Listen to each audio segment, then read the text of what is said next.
Subscribe करें और bell दबाएं ताकि कोई खबर रह न जाए।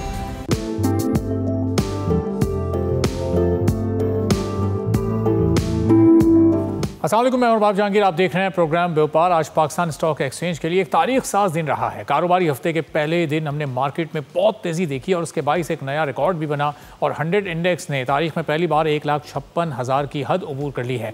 इंडेक्स में ज़बरदस्त ख़रीदारी के दबाव के साथ आज ओपनिंग हुई और हमने देखा था कि सुबह सिर्फ एक सवा घंटे के बाद ही ये इंडेक्स 1,56,000 की सतह को अबूर कर चुका था और इस बुलंद तरीन सतह तक पहुँच गया था। गुज़िश्ता कारोबारी हफ्ते के अख्ताम पर 100 इंडेक्स 1,54,277 पॉइंट्स पर बंद हुआ था, तो यूं आज इसमें 1800 से ज़ायद पॉइंट्स का एक बहुत ही ज़बरदस्त इजाफा हुआ। अब मार्केट में ये तेज़ी बुनियादी तौर पर सीमेंट सेक्टर की वजह से इस वक्त नज़र आ रही है, जिसने अकेले ही पूरे हफ्ते के दौरान इंडेक्स में 1178 पॉइंट्स का हिस्सा डाला है। माहिरीन के नज़दीक इसकी बड़ी वजह सैलाब से मुतासरा इलाकों में तामीर नौ के इम्कानात भी हैं। इसके अलावा सीमेंट की घरेलू मांग में भी हमने इस मौजूदा दौर में इजाफा होते देखा है, जहाँ मकामी असरात ने लगातार दूसरे महीने बढ़ते हुए मॉर्गेज कर्जों के आदाद शुमार रिकॉर्ड किए हैं। फिर दूसरा, वज़ीर आज़म शहबाज शरीफ के हालिया दौरे चीन ने भी इन्वेस्टर्स के एतमाद में बड़ा ही काबिल ज़िक्र इजाफा किया है। इस दौरे के दौरान $8.5 बिलियन के MOUs और मुश्तरका मनसूबों पर दस्तखत भी हुए हैं, जो मईशत के लिए एक बहुत ही पॉजिटिव साइन समझा जा रहा है। इसके अलावा जो बैंकिंग सेक्टर है वो भी पीछे नहीं रहा है, जिसने इंडेक्स में 1087 पॉइंट्स का हिस्सा डाला है। बड़े बैंक्स के शेयर्स में ज़बरदस्त ख़रीदारी हमने होते देखी है और इसके साथ साथ oil and gas exploration, OGDC, PPL और POL और इसके अलावा जो पावर जनरेटर्स हैं, हबको जैसे सेक्टर्स भी नुमाया रहे हैं। आलमी मंडियों में भी मुस्बत रुझान ने इस मकामी मार्केट को सपोर्ट किया है। ख़ासतौर पर अमरीकी लेबर के मायूस कुन आदाद शुमार के बाद इंटरेस्ट रेट में कमी के इम्कानात बढ़ गए, जिसने आलमी सतह पर स्टॉक मार्केट्स को तक़वियत बख्शी है। एशियाई मार्केट्स भी इस वक्त मजबूत रही हैं। जापान का निकी 1.8 इंडेक्स ऊपर, जबकि हांगकॉन्ग का हैंग सेंग इंडेक्स 0.3% बढ़ा है। जबकि माहिरीन के मुताबिक आने वाले हफ्तों में मार्केट के पॉजिटिव रहने के इम्कानात हैं और उनके नज़दीक दिसंबर 2025 तक ये हदफ 1,65,000 पॉइंट्स तक भी जा सकता है। अब ये तवक्को बुनियादी तौर पर इस वक्त खादों में मजबूत आमदनी, बैंक्स के पायदार मुनाफे और तवानाई कंपनीज़ के एक बेहतर कैश फ्लो पर मबनी है। अब यहाँ पर सवाल ये पैदा होता है कि क्या ये तेज़ी मुस्तकिल साबित होगी और क्या आलमी माशी अदम इस्तेहकाम और मकामी माइक्रो इकनॉमिक चैलेंजेस के बावजूद ये रुझान बरकरार रह पाएगा। इसी पर हम बात करेंगे। फ़रीद आलम साहब CEO हैं AKD सिक्योरिटीज़ के, हमारे साथ मौजूद हैं। बहुत शुक्रिया फ़रीद साहब, प्रोग्राम के लिए आपने वक्त निकाला। अब ये आज 1800 पॉइंट्स की हमने मार्केट में तेज़ी देखी, पिछला हफ्ता भी बड़ा ज़बरदस्त रहा। ये सैलाब के बाद की जो सूरत हाल है, सीमेंट सेक्टर बहुत तेज़ी के साथ ऊपर जा रहा है, इसकी वजह से ये तेज़ी मुमकिन हो सकी है, या फिर जो चाइना का दौरा था वज़ीर आज़म और प्राइवेट कंपनीज़ के डेलीगेशंस का, तो वहाँ जो बड़े बड़े MOUs साइन हुए, जॉइंट वेंचर्स पर एग्रीमेंट्स हुए, तो ये उसकी बुनियादी वजह है। थैंक यू वेरी मच जी। आपने बड़ा अच्छा किया कि दोनों पॉइंट्स 1,65,000 जब आपने कहा तो जाहिर है 1,65,000 तो हमारा AKD सिक्योरिटीज की एक हमारी इस कैलेंडर ईयर की फोरकास्ट थी। I think you touched few things, इसको मैं थोड़ा सा एक्सप्लेन कर दूं।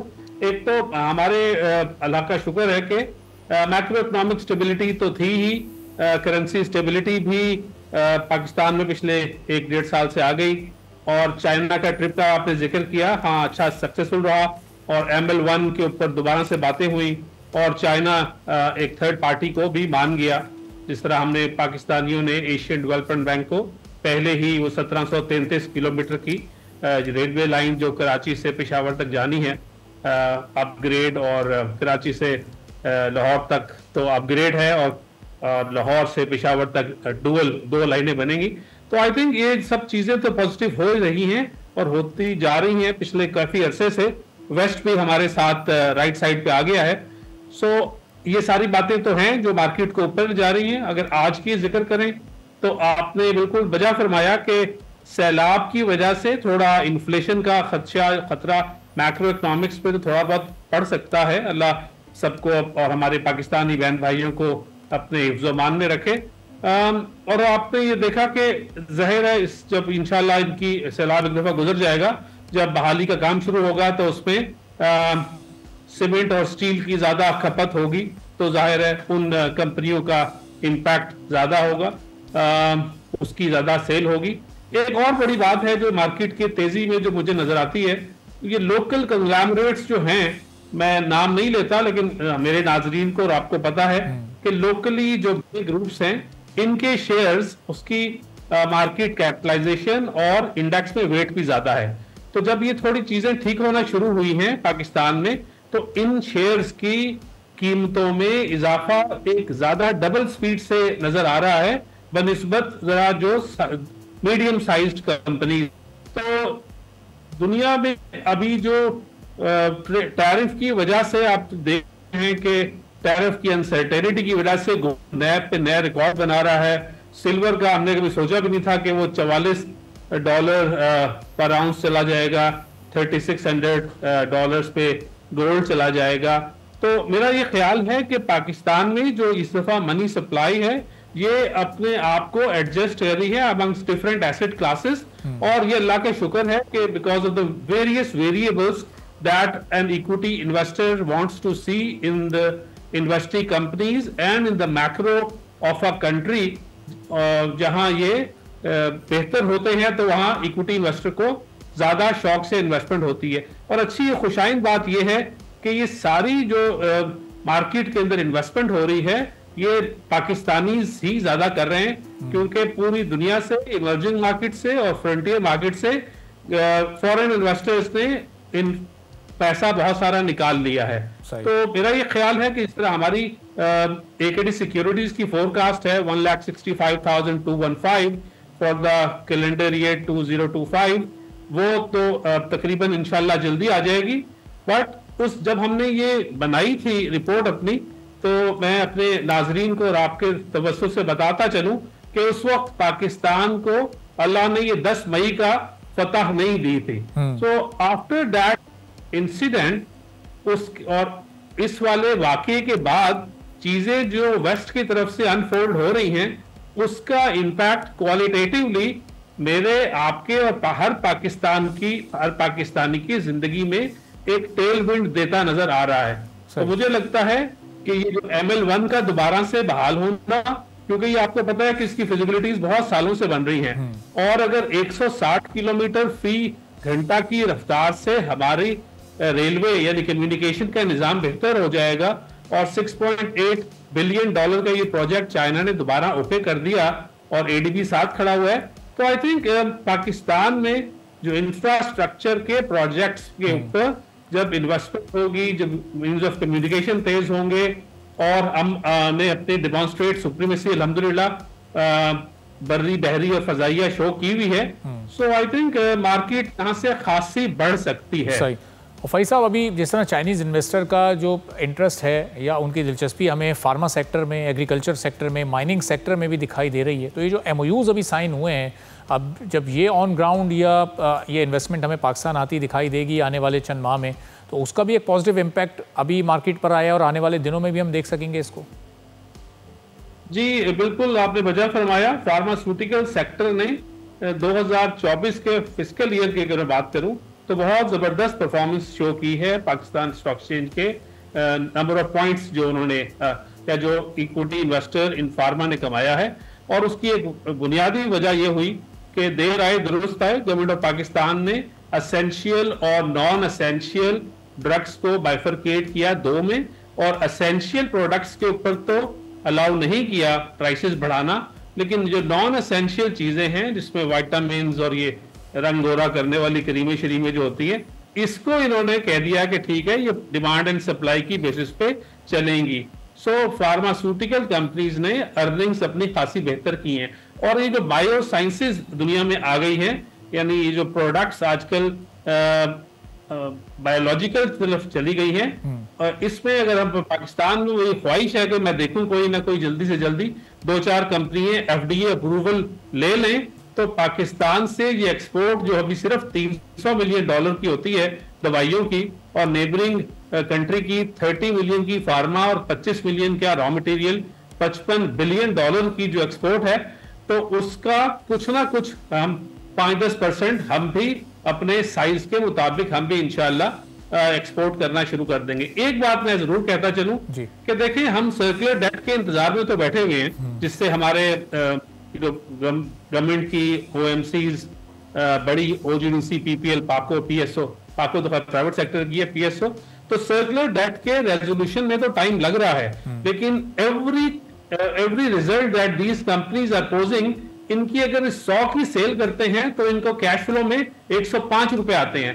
मीनिंग देयर बाय कि इनके कैश फ्लोज के अंदर जो हेल्दी एक नुमाया हो रहा है उनसर, उसकी वजह से इनके पास ज्यादा पैसा आ रहा है। और आप ये देखें कि ये जो हमारी गवर्नमेंट की और लिस्टेड कंपनीज हैं, OGDC, PPL वगैरह, ये ज्यादा वेल्स खोद रही हैं। और अल्लाह का ये बड़ा करम है कि पाकिस्तान में वेल्स में से जो प्रोड्यूस चाहे गैस निकले या ऑयल निकले, उसकी जो सक्सेस रेट है वो one of the highest in the world है। तो अल्हम्दुलिल्लाह चीजें थोड़ी बेहतर होना शुरू हुई हुई है। और आज देखें कि अभी आपने न्यूज ब्रेक की कि आज मुलाकात हुई है USA से, जो एक डेलीगेशन आया हुआ है, उसने रिकॉर्डिंग के अंदर $500 मिलियन की इन्वेस्टमेंट के लिए MOU वगैरह साइन किया और प्राइम मिनिस्टर से मिले। तो things are shaping up well. हाँ, ये जो सैलाब की जो इम्पैक्ट है, इसको हमने एज अ नेशन, इसको हमने उन दुखी लोगों के साथ भी हमने अपना रोल प्ले करना है जिनकी जमा पूंजी जाया हुई है। बहुत बहुत शुक्रिया। फरीद आलम साहब, CEO AKD सिक्योरिटी थे। गुफ्तगू आपने सुनी। एक ब्रेक लेते हैं और ब्रेक के बाद जब वापस आएंगे तो अब इस सैलाब ने जो बड़े पैमाने पर तबाही मचाई है, जो इनिशियल फिगर अभी सामने आया है वो $1.4 अरब का है। अब यहाँ से रिकवरी कैसे हो सकेगी और इसके नतीजे में हमारी जो फूड सिक्योरिटी मुतासर हो सकती है, उस पर कैसे अब काबू पाना है हुकूमत ने, एक ब्रेक के बाद इस पर तफसील से बात करेंगे।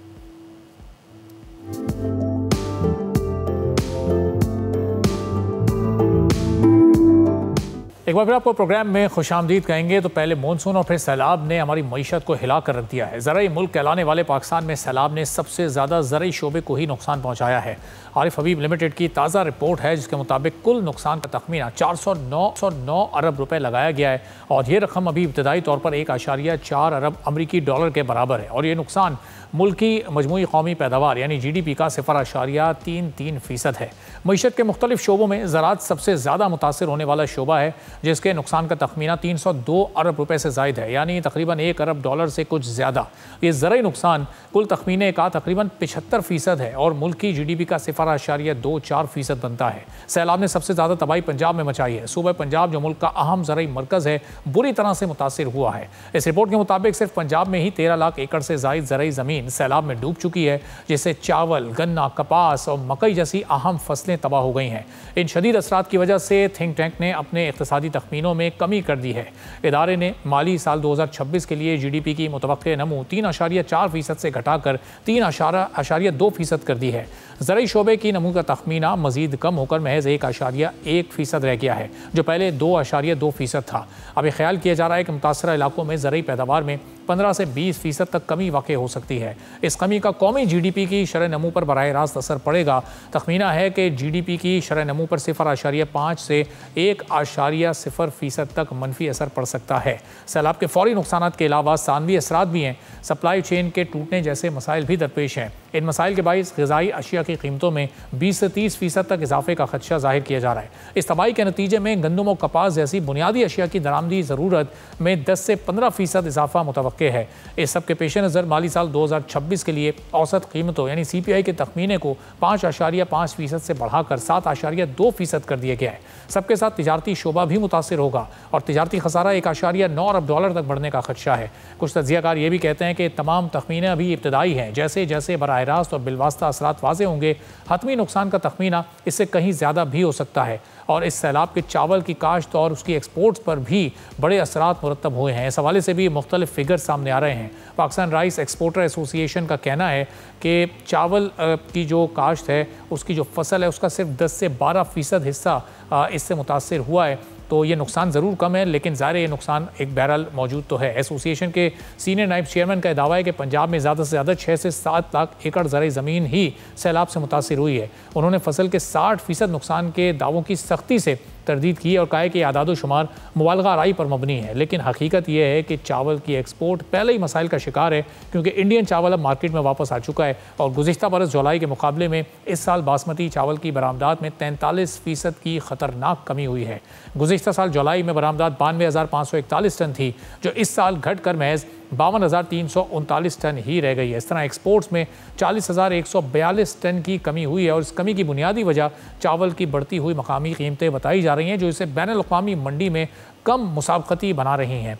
अब इन परेशान कुन हालात में एक अच्छी खबर यह है कि सैलाब से निमटने और ज़रई शोबे को जदीद बनाने के लिए पाकिस्तान ने चाइना के साथ एक अहम कदम उठाया है और दोनों ममालिक के दरमियान ज़रई शोबे में $4 बिलियन मालियत के 2 दर्जन से ज़ायद MOUs पर दस्तखत हुए हैं। इन मुआहिदों का मकसद ज़रई शोबे में जदीद टेक्नोलॉजी को मुतारिफ़ कराना है और इससे मैकेनाइजेशन, ज़रई आलात की जदीद कारी और बीजों की बेहतर इक़साम की तैयारी और स्मार्ट फार्मिंग वगैरह ये सब कुछ बेहतर हो सकेगा। तो अब ये किस हद तक इस नुकसान को कवर अप कर सकते हैं और ये इन्वेस्टमेंट आने में भी जितना वक्त लगेगा उस वक्त तक किसानों को कैसे रिलीफ दिया जा सकता है, इस पूरी सूरत में आमिर राहत भंडारा साहब प्रोग्रेसिव फार्मर है, हमारे साथ मौजूद हैं। आमिर साहब, ज़ाहिर नुकसान बहुत बड़ा है और ये 2022 का एक एपिसोड हमारे सामने था, कोई बहुत पुरानी बात नहीं है, तो हम उससे शायद कुछ सीखने में बुरी तरह से नाकाम हो गए जो एक बार फिर सबको वही मनाजिर हैं, वही नुकसानात हैं, उसी तरह से सबसे ज़्यादा ज़रई शोबा मुतासिर हो रहा है। तो अब इस चीज़ का हल क्या है और इस चीज़ को अब कैसे कवर करना है जो नुकसानात इस वक्त किसान के और ज़राअत के शोबे से वाबस्ता अफराद के हो चुके हैं? बहुत शुक्रिया अरबाब साहब। देखें, जिस तरह आपने अपने प्रोग्राम के इब्तदाइये में जो नंबर्स दिए, अगर उन नंबर्स की बात करें तो वो बहुत ख़तरनाक है। वो पाकिस्तान की जो कौमी मईशत है उसके हवाले से, क्योंकि अभी हम मैक्रो इकनॉमिक्स को डिस्कस कर रहे हैं, तो अगर हम एक जो थिंक टैंक है उसके इदारे की बात करें तो उन्होंने बहुत ख़तरनाक हद तक जो नुकसान पंजाब के बारे में बताया है वो कोई $278 मिलियन की राइस एक्सपोर्ट्स को चैलेंज करता है, कोई $283 मिलियन की जो शुगर है उसको इम्पैक्ट कर रहा है और कोई $300 मिलियन की जो कॉटन है उसको डिस्कस कर रहे हैं। ये अगर हम मैक्रो इकनॉमिक्स की बात करें, और अगर हम रीप की राइस एक्सपोर्टर एसोसिएशन की बात करें तो जो वो बात कर रहे हैं 6 से 7% या जिस तरह वो कुछ एकर्स, चंद लाख एकर्स की बात कर रहे हैं, तो देखें नुकसान तो दोनों सूरतों में है।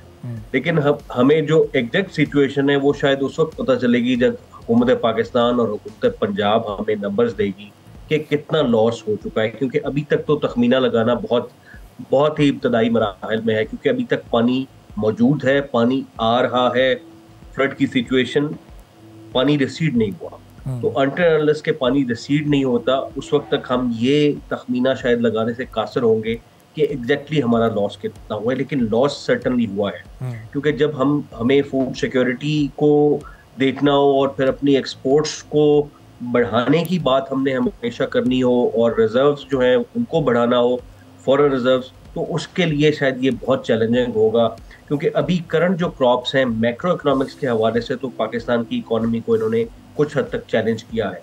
लेकिन एक और पर्सपेक्टिव बड़ा इंपॉर्टेंट है, वो है माइक्रो इकोनॉमिक का, क्योंकि हमें सिर्फ हुकूमत पाकिस्तान की तनाजुर में या हमें अपनी नेशनल इकॉनमी के तनाजुर में, थिंक टैंक के तनाजुर में या किसी एक बिजनेस फोरम के तनाजुर में देखने की बजाय इसको माइक्रो लेवल के ऊपर देखना होगा, एक किसान के हवाले से, एक गांव के हवाले से, एक ज़िला के हवाले से देखना होगा।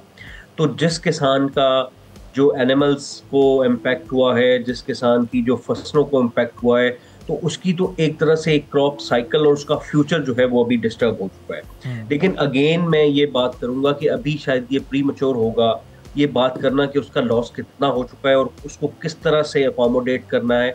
अभी तो करंट सिचुएशन जो चल रही है वो हुकूमत पंजाब की अगर बात करें, क्योंकि अभी तक आमिर साहब को हम रिकनेक्ट करते हैं ताकि उनकी आवाज़ सही तौर पर नाज़रीन तक पहुंच सके। बहुत इंपॉर्टेंट अब वो बात करने जा रहे थे कि हुकूमत पंजाब अब इन तमाम नुकसानात का अजाला कैसे करेगी, चूँकि इस सैलाब से सबसे ज़्यादा जो मुतासर सूबा है वो बहरहाल पंजाब ही है। चावल की फसल को भी वहाँ नुकसान पहुँचा, कॉटन की फसल को वहाँ बहुत ज़्यादा नुकसान पहुँचा है। लेकिन ये खुशकिस्मती थी कि सिंध में चूँकि कॉटन की एक बेहतर फसल हुई तो अच्छे खासे हद तक उस नुकसान को सिंध की कॉटन ने कवर कर लिया, वरना हमारा इम्पोर्ट बिल फिर बढ़ता और कई $100 मिलियन का इसमें इजाफा भी होता। तो अब ये सैलाबी सूरत-ए-हाल बहरहाल इससे निमटने की तमाम सूबाई हुकूमतें तैयारी कर रही हैं और इसमें अब जो भी कोशिशें जी आमिर साहब अगर आप मुझे सुन सकते हैं तो अपने पॉइंट को अब आप मुकम्मल कीजिएगा। जी मुझे आपकी आवाज़ आ रही है। तो अभी तक तो हम सिर्फ रिलीफ के मराहल में हैं, लेकिन सवाल सबसे जो बड़ा उठता है वो ये है कि क्या हम हर साल इसी तरह देखते रहेंगे, इसी तरह सैलाब से मुतासर होते रहेंगे? तो शायद इसका जवाब हमें देखने की ज़रूरत होगी। हमें अपनी कौम को क्लाइमेट रेजिलिएंट बनाना होगा। देखिए, फूड सिक्योरिटी को आज सबसे बड़ा जो एग्जिस्टेंशियल थ्रेट है वो क्लाइमेट चेंज है और इसी तरह की आफात से है जो अनप्रेसिडेंटेड रेन्स हैं, जो फ्लड्स हैं, और इसमें खैर हमारी जो कुदरती आफात के साथ साथ जो हमारे पड़ोसी का खेलना है वो भी शामिल है। तो जब हम ग्लोबली बात करते हैं तो शायद ग्रीन हाउस गैसेस के अंदर हमारी इमिशन का जो किरदार है वो सबसे कम है, लेकिन जब इम्पैक्ट की बारी आती है तो पाकिस्तान दुनिया के पहले 5 मुल्कों में खड़ा होता है। वो 2022 का फ्लड ले लें, वो 23 का कुछ हद तक फ्लड ले लें, या वो अब 2025 में जो हम देख लें। और अभी तक हम सिर्फ पंजाब की बात कर रहे हैं। अभी ये फ्लड जो है वो सिंध के अंदर एंटर होगा। अभी ये देखना है कि सिंध के अंदर कितना इसका लॉस होगा। तो ये पूरे पाकिस्तान का जो लॉस है उसके लिए हमें सबसे बढ़कर सबसे इंपॉर्टेंट बात यह है कि एक लॉन्ग टर्म और शॉर्ट टर्म दोनों तरह के जो मामलात हैं उनको वजह करना होगा। और एक बार हम जो हमेशा से एक देखते आए हैं कि जब भी किसी इमदाद की बारी आती है, कोई कैलामिटी होती है, तो हम हमेशा अपनी गवर्नमेंट को देखना शुरू कर देते हैं। नाउ इट्स अ टाइम कि हम जो बिजनेस के प्लेयर्स हैं, वैल्यू चेन के प्लेयर्स हैं, बैंक्स हैं, फाइनेंशियल इंस्टीट्यूशंस हैं, या वो लोग हैं जो एग्रीकल्चर से वाबस्ता हैं, उनको भी ऑन बोर्ड लें। उनकी भी कुछ जिम्मेदारी बनती है कि वो हुकूमत के साथ मिलकर सिर्फ इमदाद नहीं दे, बल्कि एक प्रॉपर हल ढूंढा जाए जो फ्यूचर जनरेशंस के लिए बेहतर। अगर हमें दरियाओं के रास्ते को मुय्यन करना है तो वो करें, अगर हमें क्रॉप्स की जोनिंग करनी है तो हम वो करें, अगर हमने इंश्योरेंस की तरफ जाना है तो उसका कोई बेहतरीन हल देखें। ये सब कुछ हमें करना होगा, गवर्नमेंट की अंडर अम्ब्रेला करना होगा, फाइनेंस मिनिस्ट्री को लीड लेनी होगी, प्राइम मिनिस्टर को लीड लेनी होगी, और उसके बाद इन तमाम इदारों को काम करना होगा मिलकर। मल्टीनेशनल्स को आना होगा जो एग्रीकल्चर के अंदर काम कर रही है, क्योंकि हमने हमेशा देखा है। अभी आप अगर क्लाइमेट की बात करते हैं तो हम सिर्फ अर्लियर देखें, अभी तो हम लॉस का तखमीना लगा रहे हैं, लेकिन अगर आप शायद हीट वेव का या ड्राउट का तखमीना लगाएं जो साल के शुरू में था, तो उसके नंबर्स जो हैं वो हमें और वर्स क्लाइमेट इम्पैक्ट में देके चले जाएंगे। हम सिर्फ फ्लड को देख रहे हैं, बारिशों को देख रहे हैं। देयर इज अनदर फिनोमेना जब हम हीट वेव को देख रहे होते हैं, जब हम क्रॉप फेलियर्स को देख रहे होते हैं ड्राउट की वजह से। तो ये वो सारी चीजें हैं जिनके ऊपर मेरे ख्याल में अब मिल बैठ कर काम करने की जरूरत है, और इकट्ठा होकर नेशनल लेवल के बाद फिर इंटरनेशनल कम्युनिटी को स्ट्रेस करने की जरूरत है। हम हर दफा कॉन्फ्रेंसेस की बात नहीं सुन सकते। आपको याद होगा 2022 में जब अक़वाम मुत्तहिदा के सेक्रेटरी जनरल प्राइम मिनिस्टर के साथ सिंध को देख कर आए, तो उन्होंने एक टर्म यूज की थी कि दिस इज अनइमेजिनेबल। अब अनइमेजिनेबल के बाद उसका सोल्यूशन, उसके एडेप्टेशन किसने करनी है? This is the global word जिनका जो क्लाइमेट चेंज के जो असरात थे ये तो आने ही थे, और ये हमें कई सालों से पता था। मुख्तलिफ हुकूमतें या हमारी हुकूमतों के हेड्स हमें बता भी रहे थे, लेकिन पैरेलल जो काम होना था इनसे बचने के लिए शायद वो उस तरीके से हुआ नहीं। अब जो जदीद टेक्नोलॉजी का इस्तेमाल है, या ये जो अभी हम चाइनीज़ मदद ले रहे हैं मुख्तलिफ मदों में, अपने ग्रेजुएट्स को वहाँ भेज रहे हैं, वो वहाँ से सीख कर और टेक्नोलॉजी पढ़ कर आ रहे हैं, तो ये इन सारी चीज़ों से कोई फ़ायदा हो सकता है? ये टेक्नोलॉजी इस सिलसिले में हमें हेल्प आउट कर सकती है?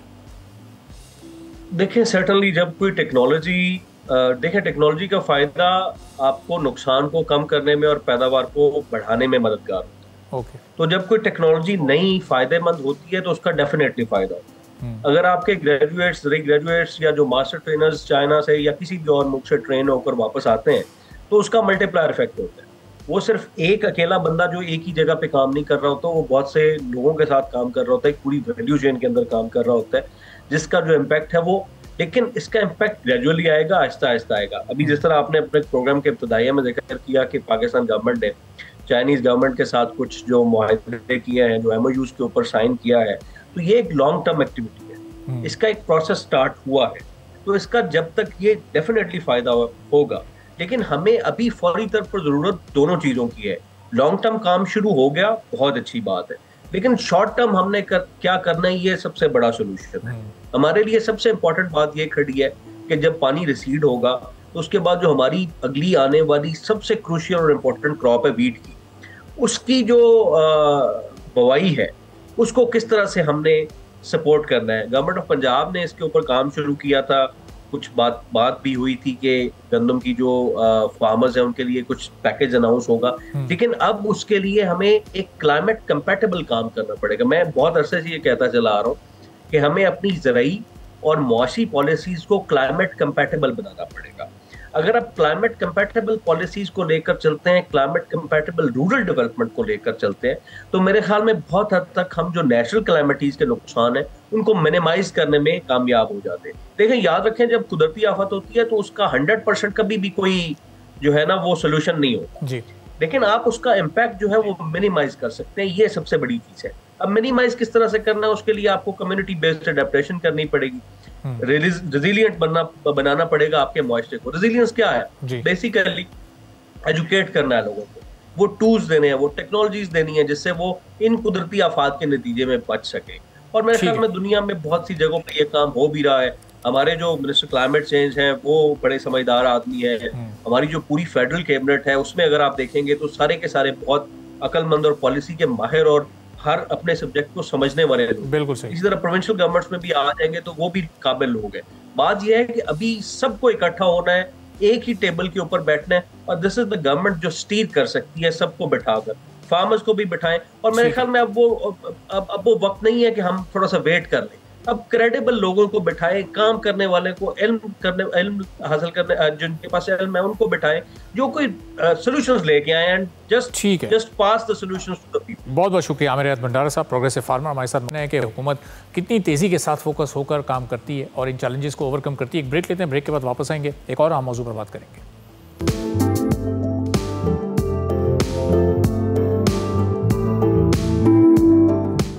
एक बार फिर आपको प्रोग्राम में खुशामदीद कहेंगे। पाकिस्तान में जो शोबे बहुत तेज़ी के साथ तरक्की कर रहे हैं उसमें पाकिस्तान सी फूड का एक्सपोर्ट का शोबा बहुत ही आगे, जो ब्लू इकॉनमी में भी एक बहुत ही अहमियत का हामिल है, और अब इसमें मज़ीद तरक्की की उम्मीद भी जाग उठी है। इस हवाले से वफाकी वज़ीर बराए बहरी उमूर ने बीजिंग में पाकिस्तानी एक्सपोर्टर्स के साथ मुलाकात की है, और इस मुलाकात का मकसद सी फूड एक्सपोर्ट को बढ़ाने के लिए हुकूमती कोशिशों को मज़ीद मौसर बनाना है। फेडरल मिनिस्टर ने बताया कि हुकूमत ने आइंदा माली साल में सी फूड एक्सपोर्ट को $600 मिलियन तक पहुँचाने का हदफ मुकर्रर किया है।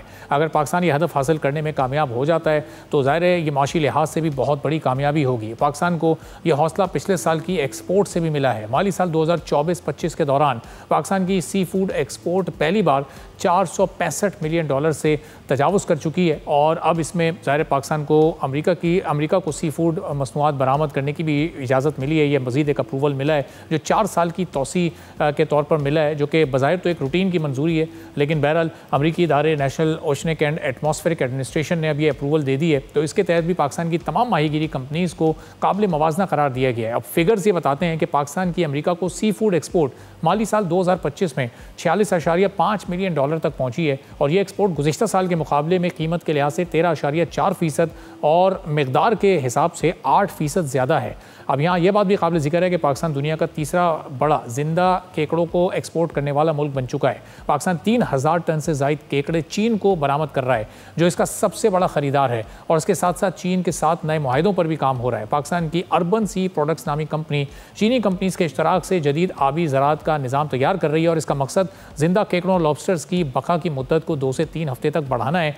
जबकि लेजेंड इंटरनेशनल नामी कंपनी के पास कराची में 65,000 मुरब्बा फिट का एरिया मौजूद है, और जिसकी यौमिया सी फूड प्रोसेसिंग सलाहियत 40 टन है, और इसे चीनी हुकूमत की मंजूरी भी हासिल है। वजारत बहरी उमूर के मुताबिक मौजूदा आलमी मंडी में सी फूड की कीमत तकरीबन $2 फ़ी किलोग्राम है, और इंटरनेशनल मंजूरी के बाद अब इसकी कीमत में मज़ीद इजाफे का भी इम्कान है।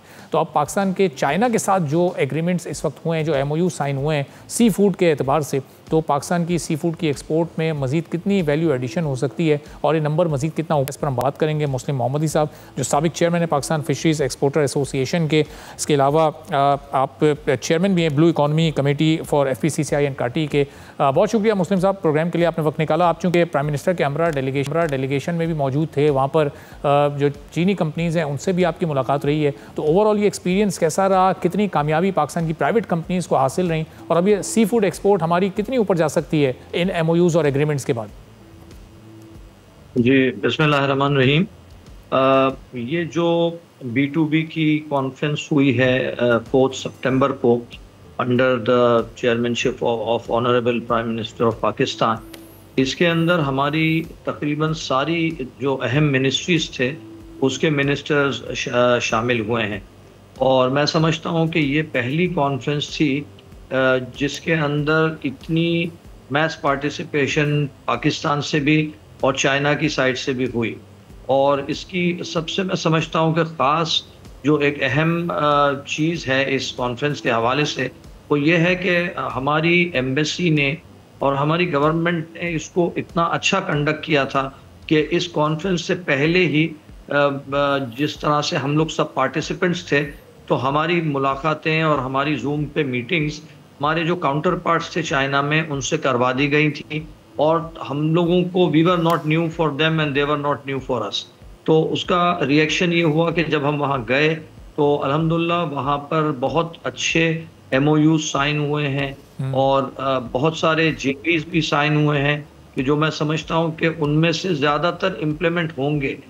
अगरचे कि आप ये समझें कि अगर इसमें से हमें 80-85% भी रिजल्ट मिलेगा तो it will be in billions of dollars इंशाल्लाह। और मैं समझता हूँ कि कोई वजह नहीं है कि इसके अंदर रिजल्ट हमको ना मिले, क्योंकि मिसाल के तौर पे सी फूड का जो शोबा है that was under the direct command of honourable minister for maritime affairs जनाब जुनैद अनवर चौधरी साहब, और हमारे हमेशा के हरदिल अजीज जाम कमाल साहब who is our commerce minister.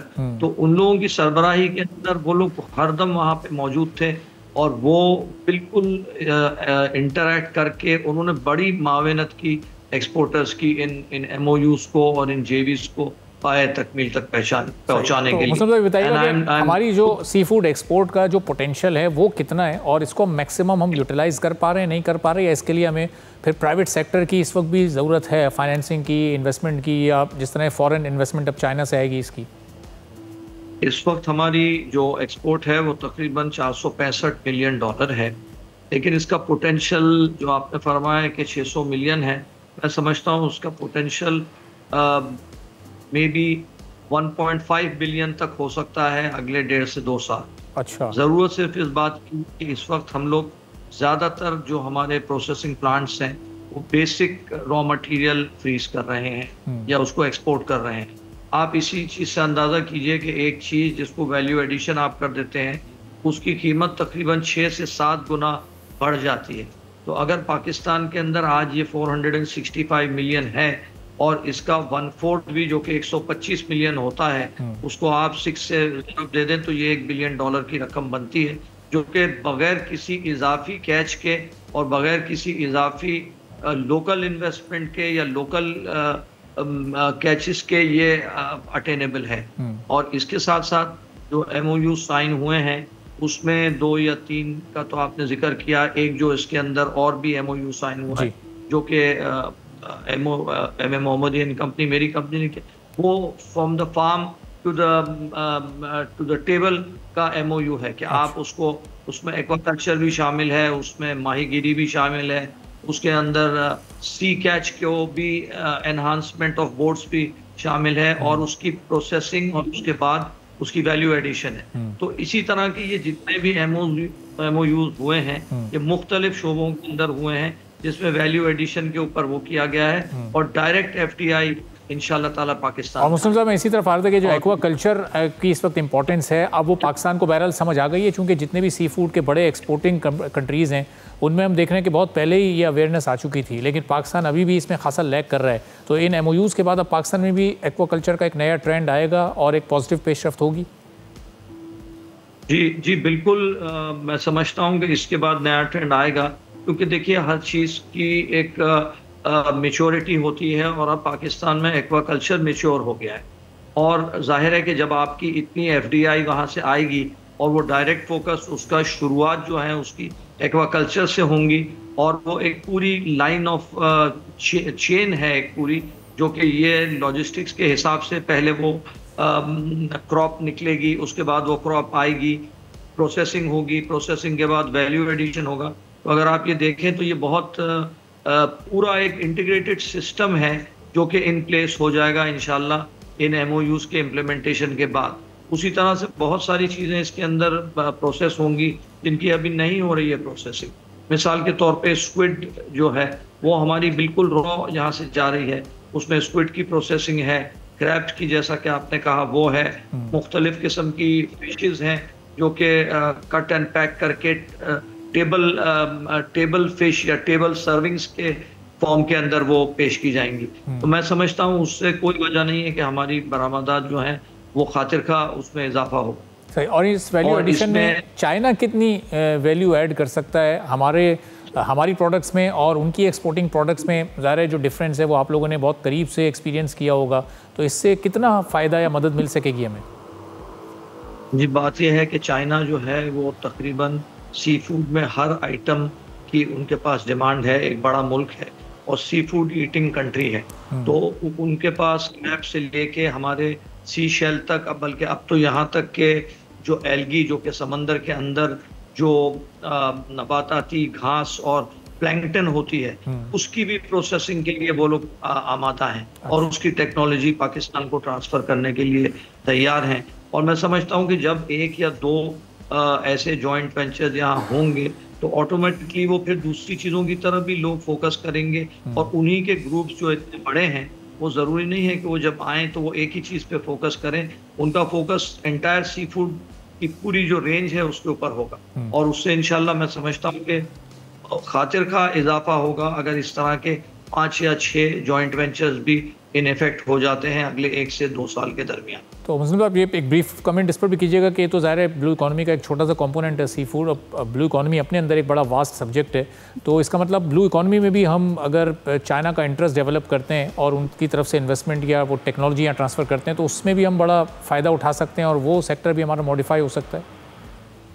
जी बिल्कुल, पाकिस्तान की कोस्ट लाइन जो है वो तकरीबन 1200 किलोमीटर की है, और ब्लू इकोनॉमी सिर्फ फिशरीज तक महदूद नहीं है, बल्कि इसके अंदर ब्लू टूरिज्म आता है, इसके अंदर फेरी सर्विसेज आती हैं, इसके अंदर सियाहत के बहुत सारे एस्पेक्ट हैं जिसको अब तक हमने अनटैप्ड पोटेंशियल है। बलूचिस्तान का हमारा जो साहिल है वो इंतहाई खूबसूरत है, उधर इसकी ज़रूरत है कि वहाँ पर इकोनॉमी के फोरम से मुख्तलिफ सियाही मुकामात बनाए जाएं, होटल्स बनाए जाएं, रिसोर्ट्स बनाए जाएं, और मैं समझता हूँ इन सब चीज़ों चाइना आने वाले दिनों में इस पर भी मजीद आपसे और आपको दोबारा ज़हमत देंगे। बहुत बहुत शुक्रिया। मुस्लिम मोहम्मदी साहब, साबिक chairman Pakistan fisheries exporter association, हमारे साथ मौजूद थे। इसी के साथ नाज़रीन आज के प्रोग्राम से इजाज़त दीजिए। अल्लाह हाफ़िज़।